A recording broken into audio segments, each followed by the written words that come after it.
You're listening to Better Together with Derrianna Austin, and today we are exploring the Adopt a Cop program within the Whiteley community of Muncie, Indiana. Whiteley is a predominantly African American community and is home to 2,985 residents. One of the many things that make this community so unique is that it is home to 10 churches. When taking a walk or driving through Whiteley, you can see at least one of these 10 churches from every street corner. This is a visual reminder of the neighborhood's proud history as a largely Black community. Whiteley is best known and credited for its rich history in the Whiteley Neighborhood Association, with its goal of bettering the community one step at a time. The Whiteley Neighborhood Association is made up of 12 dedicated members, including Ken Hudson, the executive director, Frank Scott Sr., the president, Richard M. Ivey, the vice president, and Elisa Wells, the secretary, as well as 8 board members. Whiteley, like many communities, has faced its fair share of struggles. The location of Whiteley was picked as an ideal spot to grow and thrive during what is known as the gas boom era. Unfortunately, the industry didn't pan out the way people had hoped, as the natural gas reserves were quickly depleted, causing business to shut down or to be forced to move elsewhere. Fast forward to today, according to Muncie Neighborhoods, 38% of the people living in Whiteley are below the poverty line. This is 8% higher than Muncie's overall poverty rate. Additionally, Neighborhood Scout reports that over 40% of children in the area are facing those same hardships. Poverty in Whiteley not only impacts the day-to-day lives of families, but also shapes the community's interactions with various institutions, specifically relations with law enforcement. In a place like Whiteley, where economic challenges have stretched for generations, trust in the system can be fragile. That's why community initiatives like the Adopt a Cop program become even more significant. Programs like these play a key role in rebuilding that trust, creating an opportunity for law enforcement to connect with the people they serve on a more personal level. Therefore, the need for support and change within the community is clear. Whiteley is a community that values close-knit connections, which is evident by the large number of churches that create a strong foundation for community engagement, as well as the dedicated members of the Whiteley Neighborhood Association who are committed to bettering Whiteley. Today, Whiteley remains a resilient and deeply connected community. The people take pride in their community ties, working to build long-lasting relationships and fostering a future filled with opportunity. Today, we're going to hear from Arin Phillips, the Community Engagement Officer at the Muncie Police Department, and later from Pastor Frank Scott, who is the president of the Whiteley Community Council, who are a part of the Adopt a Cop program. Through their stories, we'll get a glimpse into how these personal connections are working to transform the relationship between law enforcement and the people they serve. We look forward to sitting down with these individuals and seeing how building these personal connections and fostering trust can reshape the way law enforcement and communities interact.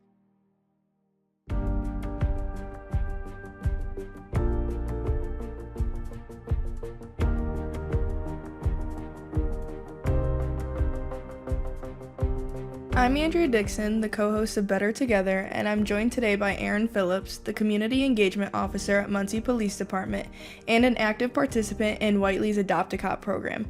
Thank you for joining me today. Tell me more about what inspiration led to the starting of the Adopt a Cop program, specifically in the Whiteley community. I would say that it was pretty simple. We know that police departments often have strained relationships or can have strained relationships with predominantly Black neighborhoods. Obviously, as an officer of color, I experienced that from 2 different lenses. What I know is unique to the Muncie Police Department is I feel like we have made significant strides in positive relationships in the Whiteley community. So while we already had that momentum going, I wanted to capitalize off of that and just create a solidified program where we're actively doing that and trying to integrate ourselves into an environment that we might not typically be in so that we can make some of those connections and just get to know people and also give people the chance to know us outside of uniform. Can you tell me what goal or goals, whether those are personal or community and department driven, that you would like to achieve through this program? I would say that the goal of the program for me is just to be able to humanize some of the officers a little bit more and to give them a chance to also learn more about other people. If we are going to be a department that polices in a way that's community oriented, we have to be in the community and doing that. And I think that the best way to do that is when we're not at calls.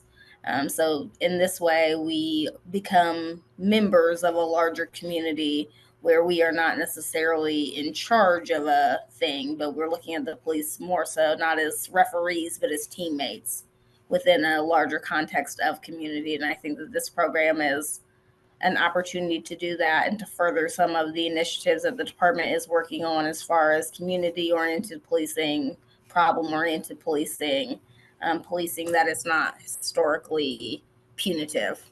How do the officers that are involved in this program balance building personal relationships with the families, but also being able to maintain professional responsibilities?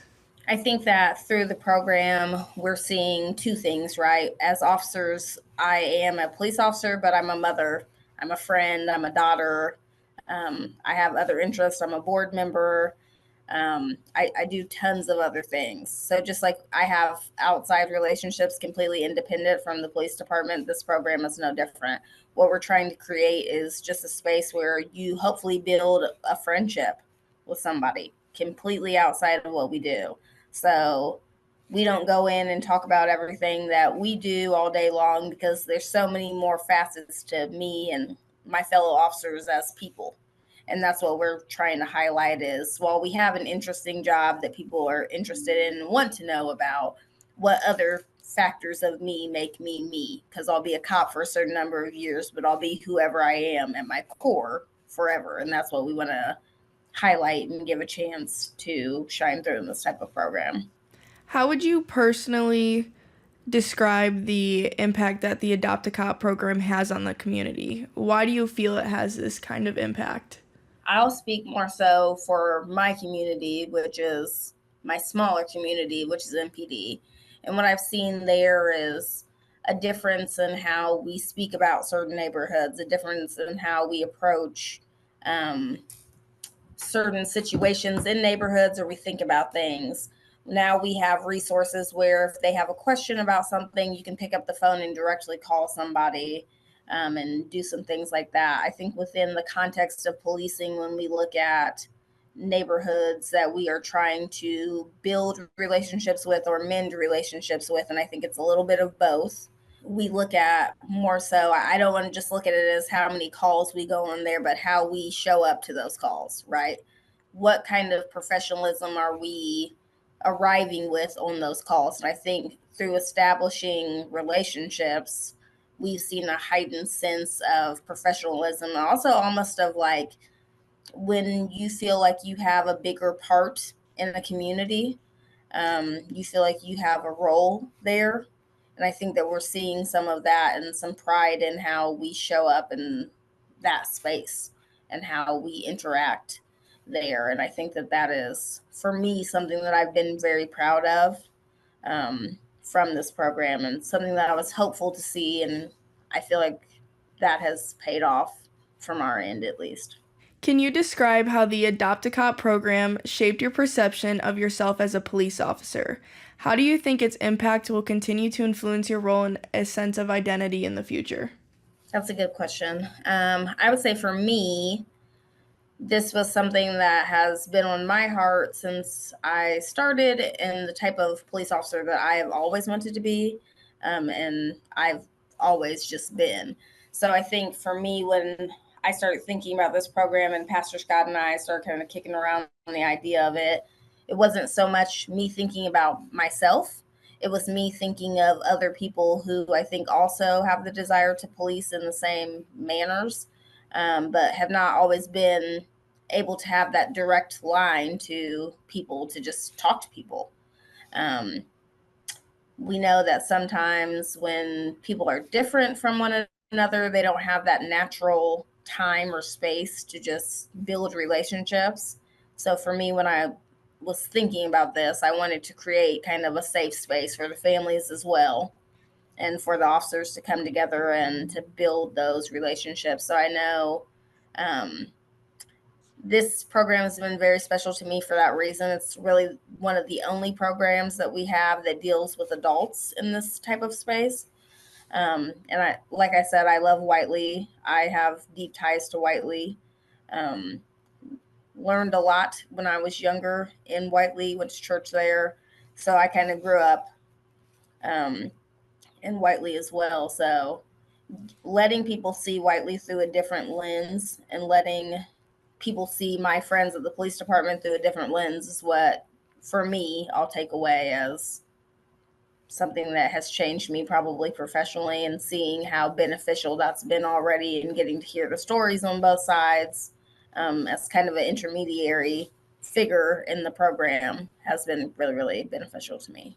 So, in what ways do you specifically ensure that all members of the community feel seen and heard by the police, regardless of their class, their race, their background, etc.? I think that gets back to what we spoke about earlier. The police department has a obligation to protect all members of the public in the same manner.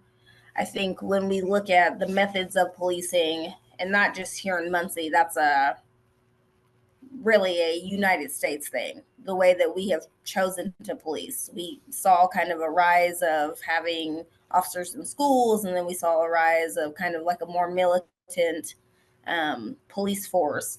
And now we're seeing us move back towards community-oriented and problem-oriented policing. So when we get into those types of policing, that's all about leveraging the relationships that you have in communities to solve problems. Not necessarily crimes, we're solving problems, which in turn makes the community safer. So when we look at relationship building engagement, we're also looking at how that's making Whiteley feel safer, how that's making officers who are policing in that area safer, and how we as a whole are demonstrating to Muncie that these programs work and we can all be safer like that. So I would say that the police department's doing that through all of the community engagement things we do. And this is just one small piece of that, but community engagement goes hand in hand with community-oriented policing. I think what I would like to emphasize for this is community-oriented policing works when the police department extends its hand and then community members take it. We can have these programs all day long. We can throw all kinds of parties, but if no one comes, now we are out engaging ourselves. But that's why I'll always give Whiteley so much credit, is that there was no questions asked when we said that we were interested in doing this. Pastor Scott, the Whiteley Community Council, was totally on board for that. And that's how community-oriented policing works. The police department can't take all the credit for that. We have to give credit back to the communities that also step forward and say that they want to be a part of that system, because it's a cyclical system and that's how it works.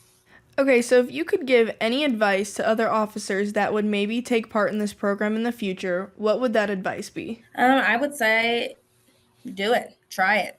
There's nothing will hurt you. Nothing bad is going to happen to you. I've been hearing that my guys in the program have been eating very well, so they're having a great time. They are all excited and having a wonderful time meeting new people, seeing new things, doing interesting things, and getting a chance to just show themselves in a different light and have fun. I would say there's no downside to a program like this. Even if you take a little bit of your free time and you do it towards this, you're making a new friend, you're still doing something fun. So my encouragement to them would be to absolutely go for it, try it, stay in touch and involved in programs like this. Arin Phillips, Community Engagement Officer at Muncie Police Department and active participant in Whiteley's Adopt a Cop program. Thank you for joining me today. Thank you for having me. Now that we have heard the police perspective relating to the program, now let's take a dive into the perspectives of the families. After learning and listening to both sides, we will be able to have a larger and bigger scope about what this program brings to the table and the ways in which it relates to community relations. Today I want to welcome Frank Scott, Whiteley resident and active participant in Whiteley's Adopt a Cop program. Thank you for joining me. Thank you for having me. Can you describe how the Adopt a Cop program has changed or enhanced your beliefs about police in general? I guess for me, not changed a lot. I was fortunate, was able to take part in the Citizens Police Academy. So I was able to meet a lot of the officers through that academy, learn a lot about, what they did, why they did what they did. some of the challenges that they had, but I also got to know some of the officers on a more personal level. I was a bail bondsman for 20 years, so I was able to engage with officers even in that respect. So I kind of already knew some things I guess the community may not know about, especially Muncie Police. I'm only speaking of Muncie. We're not Indianapolis or anything else. I'll speak of what I know. But I think it's going to impact our greater community in a way that will change some of their perspectives about who police officers are. It's going to give them a more personal chance to know these officers in a more intimate way, I think. If you could give advice to future families that may take part in this program, what would that advice be? Oh, absolutely take part in it, but also to just kind of relax. And there's no pressure, not a time limit put on it or anything. Be yourself and make an effort to get the officer to know who you are, and make a sincere effort to know who that officer is as a person. Outside the uniform, it's Bob. So get to know Bob. And I think that will not only help that officer, but help the officer's family, help the community family kind of look at each other in a different way.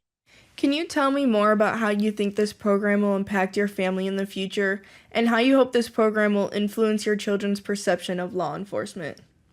My family in the future, I think it's going to be positive because I'm involved, but also both my children are involved in the program.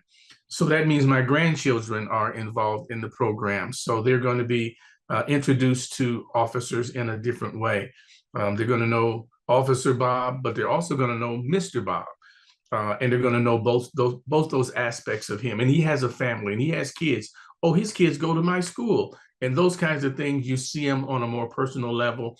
So it'll break down that apprehension. Now, you definitely still want to have the respect, and you want to be careful. You want to act like you got some sense if you ever engage with an officer in uniform. But you'll also know that this is Officer Bob, and Officer Bob is not a bad guy. I don't know the officer, but I do know Officer Bob. So now I have a different impression of police officers because I now know Officer Bob. From your personal perspective, what role do you think the Adopt-A-Cop program plays in humanizing police officers and further breaking down barriers between law enforcement and the community? I think it's just going to help the community get a better perspective of who officers are as people. I don't think we think of officers as inhumane necessarily. Social media, television, they portray officers in a certain way. And I guess that makes them money. But they also present certain communities in a certain way. So I think it's just going to help us get a better perspective of who we all are as people. We're going to know these officers, again, outside the uniform. My son called me and said, "Hey, Dad, I had a lunch with Bob today." I'm using Bob's name, just as a name. But I had a lunch with Bob today, and we talked for about an hour of things that our family's going to be able to do together. But when he first talked to me, he said, I called Officer Bob, and we're going to get together. But after they got together, he said, Dad, I talked to Bob today. So that already was a level of, I would want to say intimacy that they had already built. I'm on a first name basis with this guy now. He's a really good guy and stuff. So that's what we want to take away. We want to take away the officer so much. Now, not when you're in uniform. When he's in the uniform, he's Officer Bob. So we want to have that level of respect for them as an officer, but we also want to have that intimate relationship as an individual. So in the uniform and out of the uniform, we can respect them a little bit better, I think we could get a better appreciation for who they are in uniform once we understand a little bit more about who they are outside the uniform. Can you tell me more about something specific you would like to see come from this program in the near future? I think just understanding and appreciation of who we are, community and police. Intentionally bringing that understanding about who we are as individuals, that we all face challenges, we all have struggles, but we can face these challenges and struggles better together. so we don't have to be separate. We all have them, but we can face them better together. Can you share a specific experience or a moment from the Adopt-A-Cop program that has had a lasting impact on you or your family? One I would say is when I was talking with my officer, we had lunch. It lasted almost 2 hours. We were surprised that it went that long. But we were talking about ways that our families might be able to come together, some things that our families might be able to do. And I was telling him, because of a disability that a family member has, some of our interactions might be limited to what we could do. And the officer immediately began to bring up suggestions and ideas on how we could take away those limitations and eliminate those barriers, rather than saying, oh, well, that's one more thing we ain't got to worry about doing. He said, well, let's see what we can do to eliminate that problem so we can do that. And that let me know then that the officer was all in. I want us to get as much as we can out of this, and I'm willing to do whatever I need to do to make that happen. So that was probably a very significant moment for me. So other than developing a greater trust between the police and their community, what else would you like to be derived from this program? That this is a program that can help in so many different areas, so many different groups. You can adopt a neighbor, and we're gonna. Sometimes even in your own community, you don't have the relationships that you do. So just adopt a neighbor. You can adopt a teacher. You can adopt a coworker, and all it is just bringing people together, getting a better understanding who you are as individuals. We're not trying to make lifelong buddies. We're not always going to take off and go to Belize together every year. Although from what I hear from some people, they are planning to take a trip. I don't know, but that's not the goal of the program. Is just to get to know each other a little bit better. And if we do that across the community in so many different ways, I think we'll all be better off. So I think I'm going to get an adoption agency going here in a little bit. Frank Scott, Whiteley resident and active participant in Whiteley's Adopt-A-Cop program. Thank you so much for joining me today. Thank you again for having me.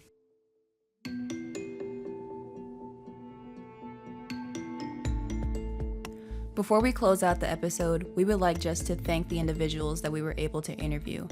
Hopefully being able to hear their perspectives about the program and the topic of community and police relations will inspire deeper thinking within this topic. With this having a deeper understanding and thought, there may be change for the better. Thank you to our interviewer, Andrea Dixon, for moderating this conversation. Also a huge thanks to Arin Phillips and Frank Scott for joining us and allowing us to have this conversation. More about the Adopt-A-Cop program or the Whiteley community can be found at adoptacop.org or whiteleycc.org. Today's episode was recorded in Indiana Public Radio at Ball State University and was audio engineered by Sean Ashcraft with a direction from J.R. Jamison, Angie Rapp, and Dr. Kiesha Warren Gordon. The script was written by Kayla Siggers, Cassidy Purvis, and Shiana Schwartz. Building positive relationships within the community can foster mutual understanding between residents and law enforcement. It is natural for there to be hesitancy or uncertainty on both sides, as the role of a police officer can be challenging and interactions with law enforcement can be intimidating. However, building these strong and trusting relationships between law enforcement and the community, or any relationship in general, is not a one-way street. There must be motivation and work done from both sides to achieve the desired outcome of bridging these gaps. Thank you for listening. I'm your host, Derrianna Austin, signing out. For more projects from Ball State University's Virginia Ball Center, follow our YouTube at Ball State Public Media, or visit our website, indianapublicradio.org. That's indianapublicradio.org.